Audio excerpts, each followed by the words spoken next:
नमस्कार दोस्तों, मैं advocate Vishnudhari Singh legal channel में आप सभी दर्शकों का स्वागत करता हूं। दोस्तों, आज मेरे वीडियो बनाने का टॉपिक है कि परिवार का कोई भी सदस्य अपने हिस्से की संपत्ति बाहरी व्यक्ति के हाथ में नहीं बेच सकता। इसी मुद्दे पर ऑनरेबल सुप्रीम कोर्ट का क्या जजमेंट है। दोस्तों, पिछले हमारे वीडियो में किस दर्शकों ने अनुरोध किया था कि ऑनरेबल सुप्रीम कोर्ट का इस पर कोई जजमेंट दिखाएं। परिवार का कोई भी सदस्य बाहरी व्यक्ति के हाथ में ज़मीन नहीं बेच सकता, इसके कारण क्या है। दोस्तों, आइए आगे वीडियो में बढ़ते हैं।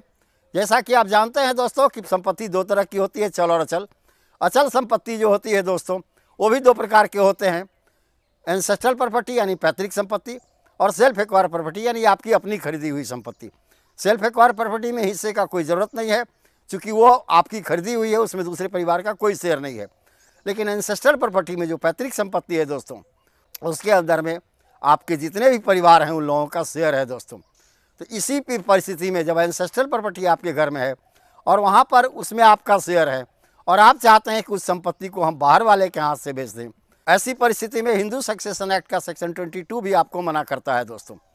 आइए अब देखते हैं कि हिंदू सक्सेशन एक्ट का सेक्शन 22 क्या है। सेक्शन 22 में 3 सब क्लॉज हैं दोस्तों। पहला सब क्लॉज है कि कोई भी परिवार का सदस्य अपने हिस्से की ज़मीन बाहरी व्यक्ति के हाथ में नहीं बेच सकता दोस्तों। दूसरा सब क्लॉज है दोस्तों कि अगर परिवार में ही आप अपनी संपत्ति बेचना चाहते हैं तो उसका कीमत कौन तय करेगा। और तीसरा है दोस्तों कि अगर परिवार में 2 या 2 से अधिक खरीदार हैं तो उसमें से किन लोगों को संपत्ति दी जाएगी, किन के हाथ से बेची जाएगी दोस्तों। तो पहला तो हो गया दोस्तों कि परिवार के बाहर आप संपत्ति नहीं बेच सकते। दूसरा था आपका सब क्लॉज दोस्तों, संपत्ति का कीमत कौन तय करेगा।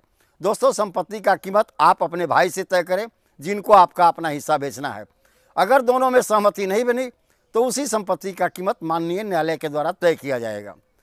तीसरा सब क्लॉज है दोस्तों कि अगर परिवार में 2 या 2 से अधिक हिस्सेदार हैं, ऐसी परिस्थिति में सब चाहते हैं कि आपके हिस्से की ज़मीन को खरीदें, वैसी परिस्थिति में आप किसे बेचेंगे। दोस्तों, इसी मुद्दे पर हिंदू सक्सेशन एक्ट का सब क्लॉज 3 कहता है दोस्तों कि आप 2 या 2 से जब अधिक खरीदार, अधिक पट्टीदार मिलकर आपकी संपत्ति को खरीदना चाहते हो, वैसी परिस्थिति में जो सबसे ज़्यादा कीमत दें आप उन्हीं से उस संपत्ति को बेच दें।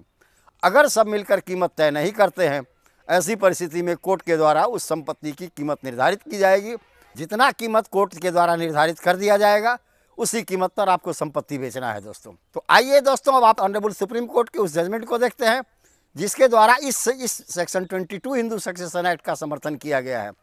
ऑनरेबल सुप्रीम कोर्ट में दोस्तों एक केस गया था बाबूराम बनाम संतोष सिंह।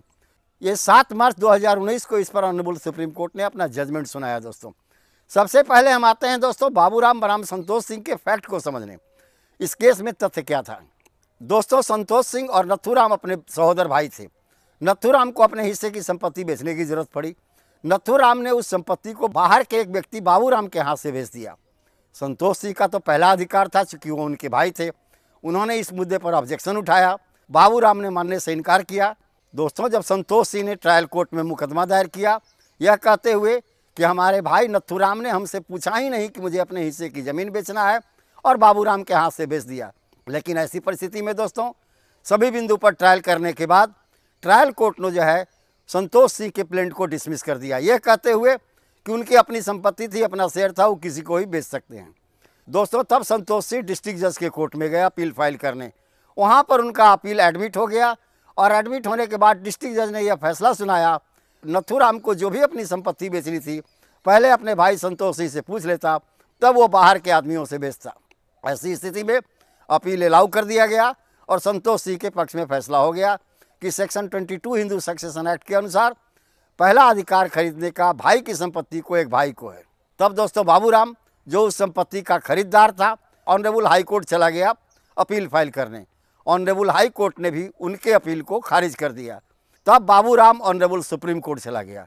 बाबूराम ने उन्हें सुप्रीम कोर्ट में कहा कि भाई को ही संपत्ति खरीदने का पहला अधिकार क्यों है, इस तरह का कोई भी कानून नहीं है कहीं भी। तो ऑनरेबल सुप्रीम कोर्ट ने उस अपील को सुनने के बाद अपना वर्डिक्ट दिया, भाई को भाई की संपत्ति खरीदने का अधिकार इसलिए है कि वह परिवार का सदस्य है और उस संपत्ति पर बाप दादा के ज़माने से ही एक लगाव सा रहा है। एक लगाव सा रहने के कारण पहला अधिकार उसका है जो उसका भाई है, यानी परिवार के अन्य सदस्यों को संपत्ति खरीदने का पूरा अधिकार है। आप उनसे पूछ लें तब बाहर बेचें, अन्यथा आपके विरुद्ध में मुकदमा फाइनल कर दिया जाएगा। दोस्तों ऑनरेबल सुप्रीम कोर्ट में यही हुआ। ऑनरेबल सुप्रीम कोर्ट ने भी कहा कि एक भाई की सब हिस्से की संपत्ति पर दूसरे भाई का लगाव होता है, चूँकि वह संपत्ति उसकी पैतृक संपत्ति है। खानदानी संपत्ति होने के चलते एक प्रेम बना होता है। ऐसी परिस्थिति में उसका एक विशेषाधिकार है। अगर भाई एक संपत्ति बेच रहा है, अपने हिस्से की संपत्ति बेच रहा है, वैसी परिस्थिति में दूसरा भाई उससे खरीदने का पहला अधिकार रखता है। अगर वह खरीदने से इनकार कर दे तब आप बाहर वालों के हाथ से अपने हिस्से की संपत्ति बेच सकते हैं। दोस्तों इस तरह दोस्तों नथुराम के द्वारा किया गया सुप्रीम कोर्ट में अपील डिसमिस कर दिया गया कि संतोष सिंह पहला अधिकार रखता था, जो बाबूराम का भाई था। इस तरह दोस्तों बाबूराम के द्वारा जो ऑनरेबल सुप्रीम कोर्ट में अपील फाइल किया गया था, उसे ऑनरेबल सुप्रीम कोर्ट ने डिसमिस कर दिया, यह कहते हुए कि नथुराम की संपत्ति को खरीदने का पहला अधिकार संतोष सिंह का था, उसका भाई था। दोस्तों इस प्रकार आप समझ गए होंगे कि सेक्शन 22 हिंदू सक्सेशन एक्ट को भी ऑनरेबल सुप्रीम कोर्ट ने कन्फर्म माना। तो धन्यवाद दोस्तों। विशेष अगले वीडियो में, अगर आपको मेरा यह वीडियो पसंद आया तो आप इसे लाइक करें, सब्सक्राइब करें, अपने साथियों को शेयर करें। धन्यवाद दोस्तों। अब विशेष अगले वीडियो में।